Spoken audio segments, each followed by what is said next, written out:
আচ্ছা, এবার আমরা লুপ দেখবো। হ্যাঁ, লুপ কি জিনিস সেটা তো জানি না। বারবার কোনো একটা কন্ডিশন আমরা দিব, ওই কন্ডিশন অনুযায়ী সেটা চলতে থাকবে, এটা হচ্ছে লুপ। আচ্ছা, তো আমরা এখানে কন্টেন্ট ডট পিএসপির মধ্যে এই যে এই জিনিসগুলা শো করাইছিলাম, রাইট? তো এইগুলো আমি যদি এখন ফাঁকা করে দিই, সাপোজ ব্ল্যাঙ্ক, তাহলে এখন এই যে এইটুকু অংশ ফাঁকা হয়ে যাবে না? ফাঁকা হয়ে গেছে, জাস্ট হেডার আর ফুটার টুকুন আছে, তাই না? এবার এই কন্টেন্টের মধ্যে আমরা লুপ চালাবো। তো এখানে পিএসপি শুরু করেন, শেষ করেন। এখন কোন লুপ চালাবো? মেইনলি এখানে হোয়াইল লুপ চালাবো। কি লুপ? While loop. ওকে, তারপরে এই জায়গায় একটা কন্ডিশন দিতে হয়, আর এই জায়গায় কি হবে সেটা লিখতে হয় কন্ডিশন মিললে, তাই তো? এটা আমরা জানি লুপের কাজ। আচ্ছা আচ্ছা, আমরা এবার এখানে কন্ডিশন দেবো, সেটা হচ্ছে একটা ফাংশন আছে, ঠিক আছে? ওয়ার্ডপ্রেসের নাম হচ্ছে হ্যাভ পোস্টেজ। কি নাম? Have postage. মানে যদি পোস্ট থাকে, কি থাকে? যদি পোস্ট থাকে তাহলে মনে করেন এখানে কিছু একটা শো করাবেন আপনি, ইকো পোস্ট আছে, এই কথাটা শো করাবেন। এখন আমি যদি রান করি তাহলে নিশ্চিত মানে ফাইলটা হ্যাং হয়ে যাবে। কারণ হচ্ছে মানে আমরা জানি যে লুপের একটা কন্ডিশন দিতে হয়, কন্ডিশনের পর একটা রেঞ্জ সেট করতে হয় যে সে কতদূর পর্যন্ত যাবে, না তো লুপ তো চলতে থাকবে, তাই না? তখন কি হয়, হ্যাং হয়ে যায়। তো এখানে জাস্ট আমি বললাম যে পোস্ট যদি থাকে সেগুলো শো করবে, তার কারণে এখানে হ্যাং হয়ে যাবে। এখন রেঞ্জ আমরা কিভাবে দিতে পারি? আমরা যদি রান করি তো কিন্তু হ্যাং হয়ে যাবে, এটা 100% শিওর। আপনারা দেখবেন। তো আমি রান করতেছি না, কারণ কি, হ্যাং হয়ে যাবে এই জন্য। আচ্ছা, তো রেঞ্জ কিভাবে দিতে হয়, রেঞ্জটা কিভাবে দিতে হয়, ঠিক আছে, ওইটা আমরা এখন দেখবো। আচ্ছা, তো এটার জন্য, রেঞ্জের জন্য আমরা এখানে লিখতে পারি দি পোস্ট। কি লিখতে পারি?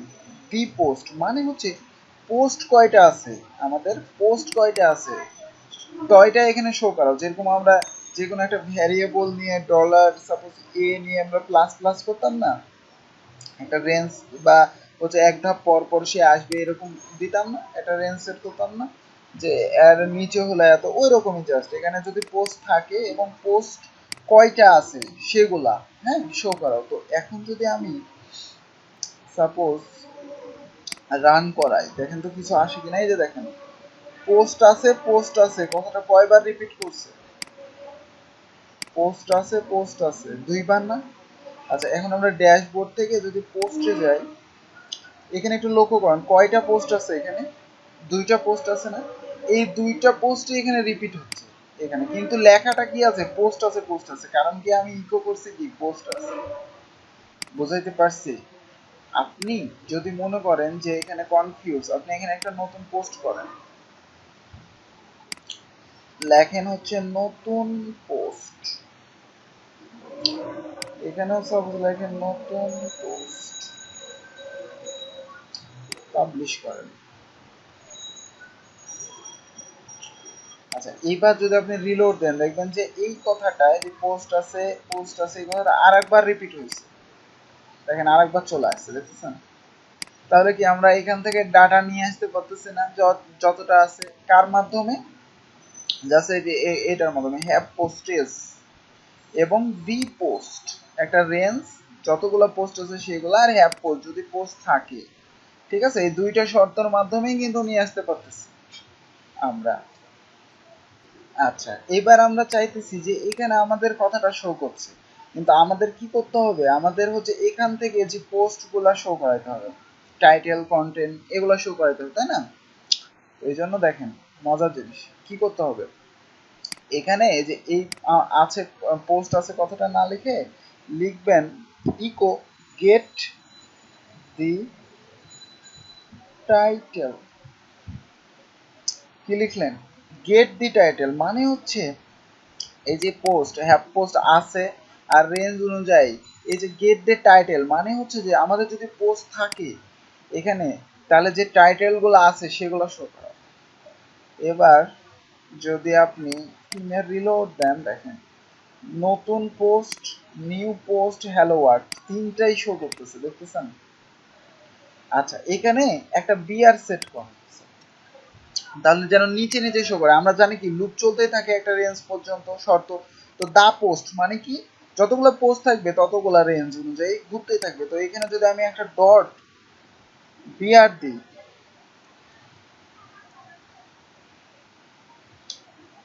এখানে যদি আমি একটা বিআর সেট করি, এবার রিলোড দেন, তার নিচে নিচে আসবে, এই যে দেখেন নিচে নিচে চলে আসছে। তো নতুন post, new post, hello world এগুলো কোথা থেকে শো করতেছে এখন? এই যে দেখেন নতুন post, new post, hello world. Even আমি আমি যদি আর একটা পোস্ট করি নতুন, সাপোজ লেখেন হচ্ছে যে আরেকটা পোস্ট, ওকে, আরেকটা পোস্ট পাবলিশ করেন, এই যে এখন এখানে চারটা হয়ে গেছে না, একটা রেঞ্জ তৈরি হচ্ছে, যেখানে কয়টা হয়েছে? চারটা। এটাই হচ্ছে দি পোস্টের মাধ্যমে আসতেছে, দি পোস্ট এখানে এটা রেঞ্জ, ওকে, অটোমেটিক্যালি। এবার রিলোড দেন, দেখেন চারটা হয়ে গেছে, আর একটা পোস্ট, চারটা পোস্টই কিন্তু আমরা এখন নিয়ে আসতে পারতেছি ডাইনামিক্যালি, দেখেন এখান থেকে পারছি না? তো আমরা এটাকে আরেকটু সুন্দর করতে পারি। আমরা এখানে গেট ডি টাইটেল ইউজ করছি, তাই না? গেট ডি টাইটেল যখন আপনি ইউজ করবেন তখন এখানে অবশ্যই ইকো করতে হবে, কিন্তু আপনি যখন ডি টাইটেল ইউজ করবেন, শুধু যদি ডি টাইটেল ইউজ করেন তাও কিন্তু আসবে, কিন্তু তখন ইকো করা লাগে না। কি করা লাগে না? ইকো করা লাগে না। এখন বিআরটাতে প্রবলেম করবে, বিআর আমাদের ইকো করতে হয় না। দেখেন এই যে আর একটা পোস্ট, নতুন পোস্ট চারটায় আসছে, কিন্তু এখানে এখন বিআরটা কাজ করে নাই। কাজ করছে? বিআরটা কাজ করে নাই, কারণ হচ্ছে এটাকে আমাকে ইকো করতে হবে, তাই না? এই জন্যই আমি এখানে গেট দি টাইটেল লিখছি, গেট দি টাইটেল, এটাকে গোটাটাকে ইকো করছি। গেট মানে কি পাওয়া, তখন সে রিটার্ন অবস্থায় থাকে, তখন ইকো করতে হয়। আর দি টাইটেল মানে গেট কথাটা যখন না থাকে তখন ফাংশনগুলো কি করতে হয়? ইকো করতে হয় না, এমনি এমনি শো করবে, ওটা ইকো করাই থাকে, ওকে। আচ্ছা, এবার আমরা এক কাজ করতে পারি, সেটা হচ্ছে এটা বাদ দেন, আমরা সাপোজ এখানে একটা h1 নিতে পারি, h1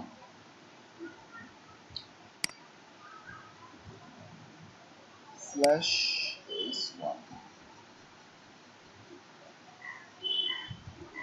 আচ্ছা, কি করছি? h1 শুরু করছি, শেষ করছি, তাই না? এবার এখানে ডট দেন, ডট দিয়ে বলেন যে গেট দি কন্টেন্ট, সরি, গেট দি টাইটেল, যেহেতু আমরা টাইটেলগুলো শো করাবো, টাইটেলগুলো শো করবো, এবং প্রত্যেকটা টাইটেলে h1 কথাটা চলে আসবে না? আচ্ছা, 5 নম্বর লাইনে সমস্যা হচ্ছে,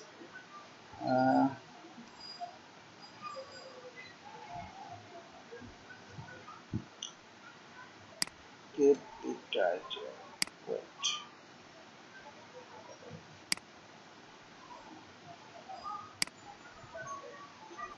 আচ্ছা এখানে এটা বাদ, এটা দেওয়ার দরকার নেই। এবার রিলোড দিলে এই যে দেখেন প্রত্যেকটা h1, ঠিক আছে, চলে আসছে, দেখতেছেন?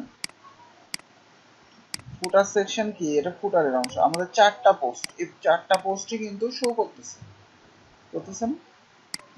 তো আমরা এখানে h1 ও লাগাইতে পারতেছি, দেখেন এখানে h1 আছে।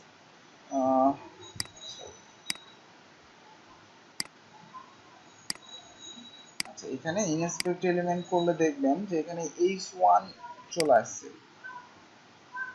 এই যে h1 আর একটা পোস্ট, নতুন পোস্ট, দেখতেছেন?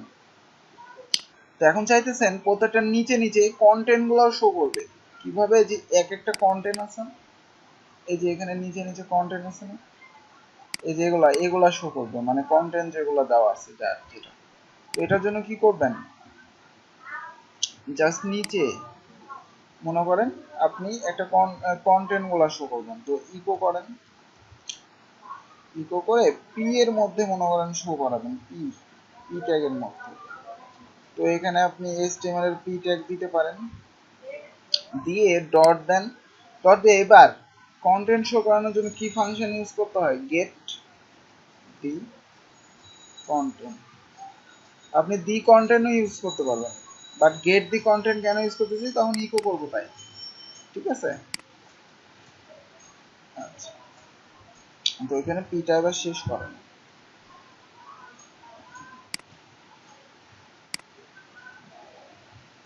গেট দি কন্টেন্ট। এবার কি হবে, কন্টেন্ট গুলো আসবে, এই যে দেখেন যার যেটা কন্টেন্ট, দেখেন আরেকটা পোস্টের কন্টেন্ট হচ্ছে আরেকটা পোস্ট, নতুন পোস্টের কন্টেন্ট হচ্ছে নতুন পোস্ট, নিউ পোস্টের কন্টেন্ট হচ্ছে নিউ পোস্ট, আর হ্যালো ওয়ার্ল্ডের কন্টেন্ট কি, এই যে। আপনি চাইলে এখন কন্টেন্ট গুলা মানে অন্য দিয়েও দেখতে পারেন। সাপোজ দেখেন লোরেন ইপসন থেকে কিছু কন্টেন্ট নিয়ে আসি, দিয়ে চেঞ্জ করে দেখি যে কাজ করতেছে। তো আমরা পুরাটা জিনিস কিভাবে ডাইনামিক করতে হয় দেখেন, দেখাচ্ছি জাস্ট।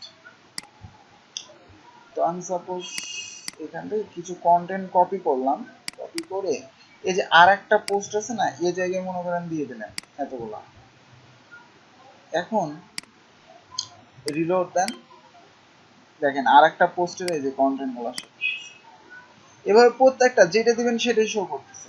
তাহলে ফাংশন গুলা কি কি, দি টাইটেল বা গেট দি টাইটেল, গেট দি টাইটেল দিলে অবশ্যই ইকো করতে হবে, আর দি কন্টেন্ট দিলে ইকো করা লাগবে না, কিন্তু গেট দি কন্টেন্ট দিলে ইকো করতে হবে কন্টেন্ট আনার জন্য, ঠিক আছে। এর মাধ্যমে আমরা টাইটেল গুলা শো করাতে পারবো, এর মাধ্যমে কন্টেন্ট গুলা শো করাতে পারবো, ঠিক আছে, বুঝাইতে পারছি। এবার চাইতেছেন টাইটেল আর কন্টেন্ট তো মানে পারলাম শো করাইতে, তাই না। এখন আপনি চাইতেছেন যে ইমেজ শো করাইতে, কারণ আমরা পোস্টে তো ইমেজ দিতে পারি না। এই যে আর একটা পোস্টের মনে করেন এখান থেকে আমরা একটা ইমেজ সেট করব, এটাই একটা ইমেজ সেট করব, পাবলিশ করেন। এখন কি ইমেজটা শো করবে, কারণ আমরা এখানে তো কিছুই বলে দেই নাই যে ইমেজটা শো করাও, বলছি। তো ইমেজ শো করানোর জন্য কোন ফাংশন ইউজ করতে হয় দেখেন, সাপোজ এই এর নিচে আপনি শো করাবেন। তো ইমেজ শো করানোর জন্য যেটা লিখতে হয় সেটা হচ্ছে পিএসপি শুরু করেন শেষ করেন, এখানে লিখবেন দি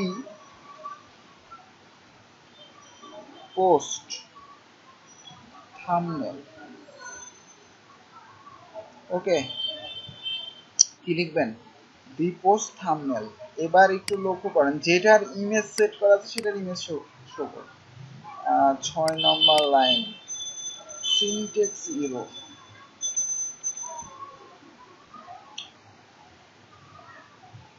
দি পোস্ট থাম্বনেল।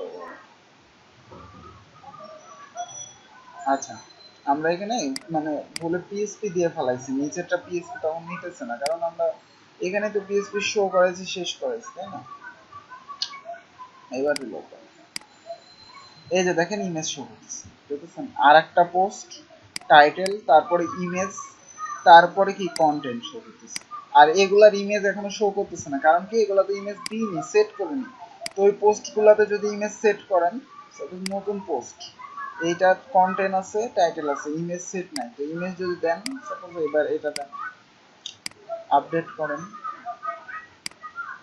রিলোড দেন, দেখেন এই যে। তো বুঝতে পারতেছি এখানে একটা কনফিউশন হতে পারেন যে এর আগে তো আমরা ইমেজ অন্যভাবে সেট করলাম, মানে ফাংশন ডট পিএইচপি তে কি লিখছিলাম, কাস্টম ব্যাকগ্রাউন্ড, না সরি, এই যে পোস্ট থাম্বনেলস এর মাধ্যমে আমরা কি করছি, এইখানে এটা নিয়ে আসছি, এইটা নিয়ে আসছি, তাই না। আর এখানে অ্যাপিয়ারেন্স এর মধ্যে ব্যাকগ্রাউন্ড সেট করার জন্য আমরা কাস্টম ব্যাকগ্রাউন্ড আনছিলাম, কিন্তু বিভিন্ন পোস্ট আর পেজ এখান থেকে এই যে ফটোটা সেট করলে আমাদের ওয়েবসাইটে কোন ফাংশনের মাধ্যমে শো করবে, সেটা হচ্ছে এটা, দি পোস্ট থাম্বনেল ফটোটা, ঠিক আছে। তো আমরা এখানে তিনটা জিনিস শিখলাম, একটা হচ্ছে চারটা জিনিস শিখলাম, একটা হচ্ছে কিভাবে লুপের মাধ্যমে নিয়ে আসবো পোস্ট, তারপরে টাইটেল কিভাবে শো করাবো একটা ফাংশন, ইমেজ কিভাবে শো করাবো একটা ফাংশন, এবং কন্টেন্ট কিভাবে শো করাবো সেগুলো একটা, ঠিক আছে। আচ্ছা, আমরা মোটামুটি ওয়ার্ডপ্রেসের কিছু ফাংশনালিটি দেখছি কিভাবে কাজ করে। তো এখন আমরা একটা টেমপ্লেট নিয়ে কাজ করব। সাপোজ বেসিক একটা টেমপ্লেট নিয়ে আমরা ওইটাকে কনভার্ট করব ওয়ার্ডপ্রেসে, ঠিক আছে। তো আমাদের যেটা করতে হবে, এইখানে বেসিক থিম নামের একটা ফোল্ডার আছে। তো এইটা নিয়ে আমরা আপাতত কাজ করি, ঠিক আছে। এটা নিয়ে আমরা আপাতত কাজ করি। আচ্ছা, তো এখন আমরা যেটা করব, এই ফোল্ডারটা এখান থেকে কপি করলাম, কপি করে আমাদের থিম ফাইলের মধ্যে নিয়ে যাচ্ছি। তো আমাদের থিম ফাইল হচ্ছে এক্সট্রা, তার মধ্যে হচ্ছে new theme, WP content theme. এই যে এখানে নিউ থিম নামে বানাচ্ছিলাম না একটা, তো এখন আমরা এইটা বানাবো। আর একটা ফোল্ডার সাপোজ বেসিক থিমই থাকলো, এর মধ্যে আমরা বানাবো। ওকে, আচ্ছা। এখন কথা হচ্ছে যদি এটা থাকে তাহলে আমরা জানি যে আমাদের কি প্রবলেম হয়। সাপোজ আমি যদি ড্যাশবোর্ডে যাই, অ্যাপিয়ারেন্স থেকে থিমে যাই, দেখেন এখানে কিছু একটা ইরোর প্রবলেম করতেছে, তাই না, যে এটা কমপ্লিট না ওই থিমটা। আচ্ছা, তো ওইটাকে আমাদের ঠিক করতে হবে না। এখানে আমাদের মেন একটা style.css লাগবে। তো এখানে একটা ফাইল আছে, এটাকে আমরা style.css বানাবো। ওকে, ওদের একটা নিজস্ব সিএসএস ছিল, ওটাকে আমরা style.css বানাইছি। আর index.html আছে না, এটাকে আমরা কি করব, পিএসপি বানাবো। দুইটা ফাইল চলে আসছে না,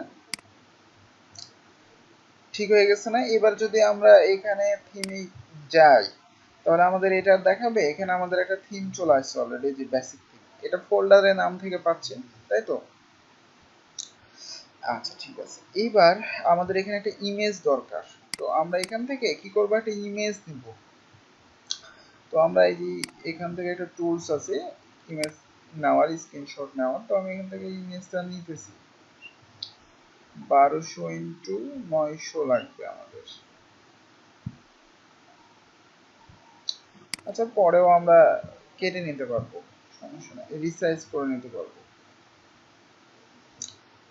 আর একটু নিচে নামাই। ওকে, এটাই কাটি, সেভ দিলাম। সেভ দেওয়ার পরে আমরা হচ্ছে আমাদের এটা থিম ফাইলে নিয়ে যাব। stdocs, তার মধ্যে হচ্ছে এক্সট্রা, তার মধ্যে new theme, WP content theme. এখানে বেসিক থিমের মধ্যে এবার আমাদের ফাইলটার কি নাম লাগবে, screenshot.png, রাইট। তো এখানে স্ক্রিনশট লেখাই আছে, জাস্ট এখানে ওয়ানটা কাটে দিই, এটাই নাম হওয়া লাগবে, screenshot.png। আচ্ছা, এবারে যে screenshot.png-টাকে একটু রিসাইজ করে নিই আমরা। পেন্টে যে এনে রিসাইজ করবেন, সাপোজ কত, 1200x900। সেভ দিলাম, সেভ হয়ে গেছে। আচ্ছা, তো এবার আমরা যদি এখানে আসি থিমের মধ্যে, দেখেন তো ইমেজটা শো করতেছে, সুন্দর মতো শো করতেছে না থিমের। আচ্ছা, এবার এটাকে যদি অ্যাক্টিভ করি আমরা, এবার যদি আমাদের সাইটে রিলোড দিই, দেখেন শুধু HTML গুলা পাচ্ছে, ডিজাইন পাচ্ছে না। কারণ কি, কারণ হচ্ছে আমরা এই যে style.css নাম চেঞ্জ করছিলাম, index. এবার এক কাজ করি, এটাকে গোটাটাকে সাবলাইম টেক্সট ওপেন করি, এই যে সাবলাইম টেক্সট, ঠিক আছে। তো এই তো আমরা style.css যদি ক্লিক করি, দেখি যে এই অবস্থা। আবার যদি index.php যেটা বানাইছি, এখানে দেখেন একটু লক্ষ্য করেন, এই যে এখানে কোন ফাইলের লিংক করানো আছে, এই যে এই ফাইলটার না। সুতরাং সিএসএস একটাও পাচ্ছে না, যার কারণে ডিজাইন চেঞ্জ হয়ে গেছে। কারণ আমরা কি করছি, এখন style.css নাম দিয়েছি। তো এগুলো আমরা এখন ঠিক করব, সমস্যা নাই, ঠিক আছে। আচ্ছা, তার আগে আমরা যেটা করি সেটা হচ্ছে যে এটা HTML5 ফরম্যাটে নিয়ে আসি। এগুলো এখন লাগে না, ঠিক আছে।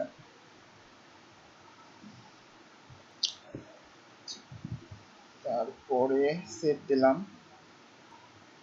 আচ্ছা, তো এখানে যে টাইটেলটা আছে এটা আমরা কিসের মাধ্যমে পাবো? ফাংশন ডট পিএসপি থেকে, তো এটা বাদ দেন।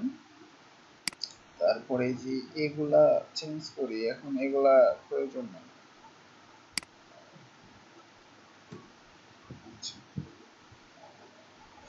তারপরে এখানে কি লিখবো? Style dot CSS.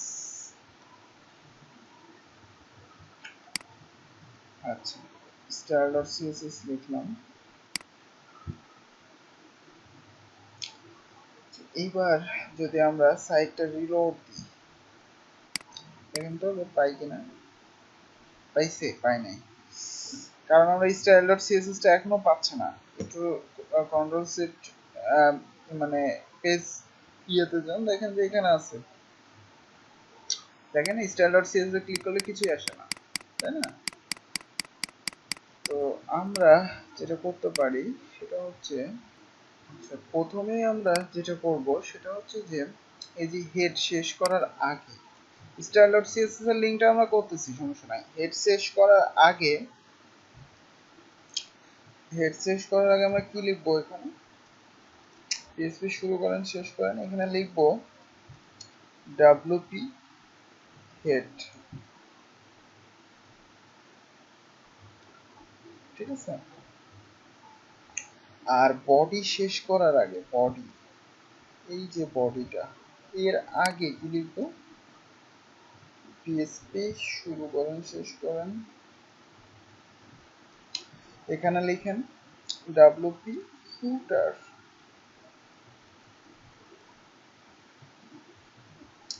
সেভ দেন। এবার যদি লক্ষ্য করেন যে এইখানে অ্যাডমিন বার ছিল না, তাই না? এবার রিলোড দেন, দেখেন একটা অ্যাডমিন বার চলে আসছে। ওকে, তো এগুলো আমরা বেসিকে দেখছি আগের পর্বে। আচ্ছা, তো এবার আমরা একটু লক্ষ্য করি,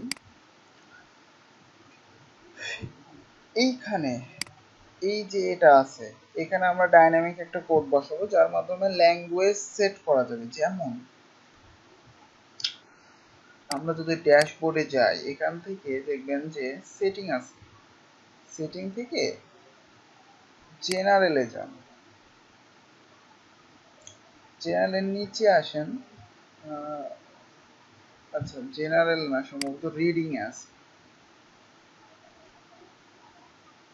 আচ্ছা ওয়েট, এখানে ল্যাঙ্গুয়েজ চেঞ্জ করার এই সাইট ল্যাঙ্গুয়েজ, এই যে, ঠিক আছে, এটাই খুঁজতেছি।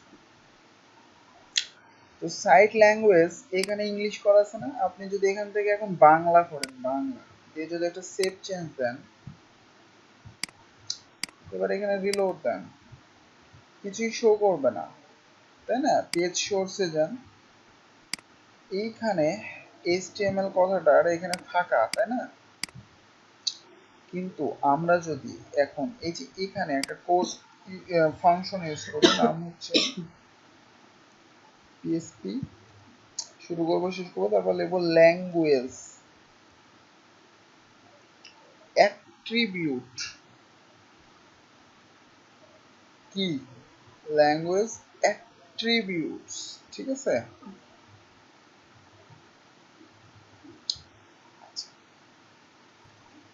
এখানে টিইএস হবে, অ্যাট্রিবিউটস। এবার যদি আমরা সাইটে রিলোড দিই,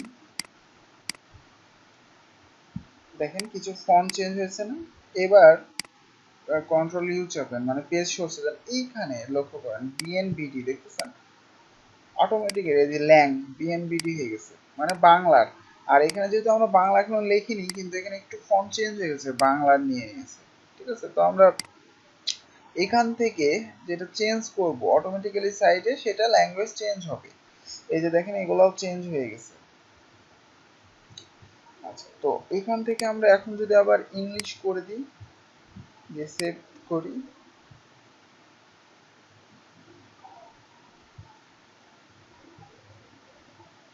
আচ্ছা এবার রিলোড দেন, এবার আবার পেজ সোর্সে যান, দেখেন এইখানে ইএন ইউএস দেখছেন, মানে ইংলিশ ইউনাইটেড স্টেট, এরকম সিস্টেম। হ্যাঁ, ল্যাঙ্গুয়েজ আমরা এভাবেই চেঞ্জ করতে পারবো। এই জন্য তো আমরা অলওয়েজ এইচটিএমএল এর মধ্যে দেখবেন যে ল্যাং কথাটা লেখার পরে এখানে ল্যাঙ্গুয়েজ দেওয়া থাকে। তো এটাকেও আমরা ওয়ার্ডপ্রেসে কি করতে পারতেছি, কনভার্ট করতে পারতেছি। ওয়ার্ডপ্রেসের ফাংশনালিটি ইউজ করে এটাকেও আমরা ডাইনামিক চেঞ্জ করতে পারছি। ঠিক আছে? আচ্ছা, এবার যেটা করতে পারি এগুলা কেটে দিই। এবার আমরা লিঙ্ক করাবো।